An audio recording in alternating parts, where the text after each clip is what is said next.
আসসালামু আলাইকুম। আমি এখন আছি হলো লামার মেরিন জেবিলিতে। আমরা আসি হলো গতকালকে দুপুরে। আর এখানে সিস্টেমটা হলো 12টা বাজে চেক ইন করা আর সকাল 10টা বাজে চেক আউট করা। তো যাই হোক আমরা একটা টিম নিয়ে আসি। প্রায় আমাদের টিমে ছিল হলো 16 জন। পরে আবার কক্সবাজার থেকে আমাদের সাথে 2 জন শেয়ার হয়। তো টোটাল আমরা 18 জনের একটা টিম হই। তো এই মেরিনজা ভ্যালি নিয়ে আপনাদের সাথে কিছু ইনফরমেশন শেয়ার করব যে এখানে কিভাবে আসবেন, কখন আসবেন, আর এখানে রুমগুলো কিভাবে পাওয়া যায়, সবগুলো বিষয়ে আমার এই ভিডিওতে আপনাদের সাথে শেয়ার করব। ভিডিওটা কন্টিনিউ করতে থাকেন, দেখতে থাকেন, আর যদি ভালো লাগে তাহলে অবশ্যই টাইমলাইনে শেয়ার করে রাখবেন। সেটা হচ্ছে এই মেরিন জেবেলের সিস্টেমটা হলো 12টা বাজে চেক ইন আর সকাল পরদিন 10টা বাজে চেক আউট। আর এখানে সিস্টেম হলো যে আপনি যে পট হাউস আছে, আমরা যে পট হাউসগুলোতে ছিলাম, তো এরকম পট হাউস আছে, আবার হচ্ছে জুমঘর আছে, আবার প্রিমিয়াম কটেজ আছে। এক একটা রেট এক এক রকম। তো আমার এক্সপিরিয়েন্স থেকে যতটুকু বুঝলাম যে এখানে থাকতে অত বেশি টাকা লাগে না, থাকাটা ইজি। এখানে থাকতে টোটালি খরচ মোটামুটি কম। যেমন আমরা যে ফর্ট হাউসগুলোতে ছিলাম, প্রতি ফর্ট হাউসে বেড হলো 4 জন, মানে একটা ফর্ট হাউসে 4 জন করে থাকতে পারবেন। আর ফর্ট হাউসের ভাড়া হলো মাত্র 1500 টাকা। কিন্তু সবচেয়ে হাইলি যে ইফেক্টটা এখানে পড়ে সেটা হচ্ছে খাবার। খাবার কেউ 700 টাকা রাখে, কেউ 750 টাকা রাখে, কেউ 770 টাকা রাখে। তো খাবারের আইটেমটা এখানে মানে হাইলি কস্ট। আর ওরা প্যাকেজ হিসেবে দেয় দুপুরের খাবার, সন্ধ্যা বা রাত্রে বারবিকিউ দেয়, আর পরদিন সকালবেলা হচ্ছে বুনা খিচুড়ি দেয়।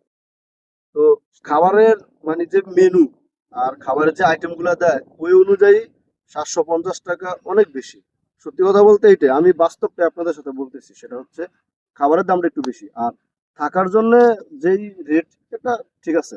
একটা জুম করে আপনি 10 থেকে 12 জন থাকতে পারবেন, ভাড়া মাত্র 2500 টাকা। তাহলে জনপ্রতি যত আসে, একটা ফর্ট হাউস আপনি 4 জন থাকতে পারবেন, তো 1500 টাকা, 300 সাড়ে 300 টাকার মতন আসে আর কি।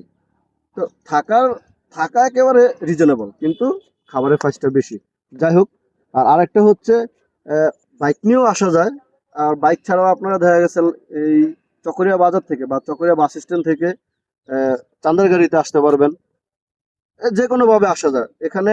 আসা যাওয়া খরচটা কম, থাকার খরচ কম, বাট খাওয়ার খরচ বেশি। তবে হ্যাঁ, প্লেসটা সুন্দর। মিরিঞ্জা বিলির যে আমি যে দেখলাম আশপাশে যে রিসোর্ট গুলো আছে বা যে পরিবেশ, যে এনভায়রনমেন্ট, এটা আলহামদুলিল্লাহ খুব সুন্দর।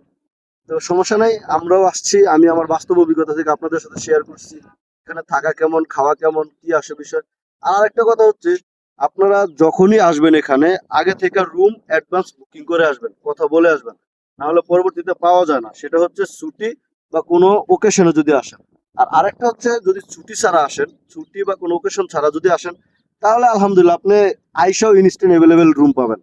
কিন্তু যদি মনে করেন যে কোনো ওকেশনে আসবেন, কোনো ছুটিতে আসবেন, তখন কিন্তু আগে থেকে একটু ওদের সাথে কথা বলে তারপরে আসতে হবে। তো যাক, এই ছিল আমার এই মেরিঞ্জা ভ্যালিতে বাস্তব অভিজ্ঞতা থেকে আপনাদের সাথে শেয়ার করা, যেন আপনারা আসলে হ্যাসেলে না পড়তে হয়। আর আমরা যেখানে ছিলাম বা যেই রিসোর্টটাতে ছিলাম, ওই রিসোর্টের ডিসক্রিপশনে আমি রিসোর্টের সকল ইনফরমেশন আপনাদের সাথে শেয়ার করে রাখবো। চাইলে আপনারাও বুকিং করে আসতে পারেন। তবে হ্যাঁ, ওনাদের ফর্ট হাউস গুলো আলহামদুলিল্লাহ ভালো। ফর্ট হাউস গুলা ঠিক আছে, কিন্তু আমরা যেখানে ছিলাম ওখানে খাবারের রেটটা একটু বেশি। আপনারা যখন আসবেন তখন ওইভাবে চিন্তা করে আসতে হবে। আর আসার সময় হয়তো আপনারা একটু দরদাম করে মূল্যে আসলে হয়তো আসতে পারেন। সেক্ষেত্রে হয়তো দেখা গেছে কিছু কনসিডার করতে পারে। বাট আমরা কনসিডার পাই না, কারণ এখন সিজন তো ঈদের ছুটি, আবার সামনে যে 3 দিন ছুটি 26শে মার্চের, এই জন্য আর হয়ে ওঠে না। তো ঠিক আছে, সবাই ভালো থাকবেন।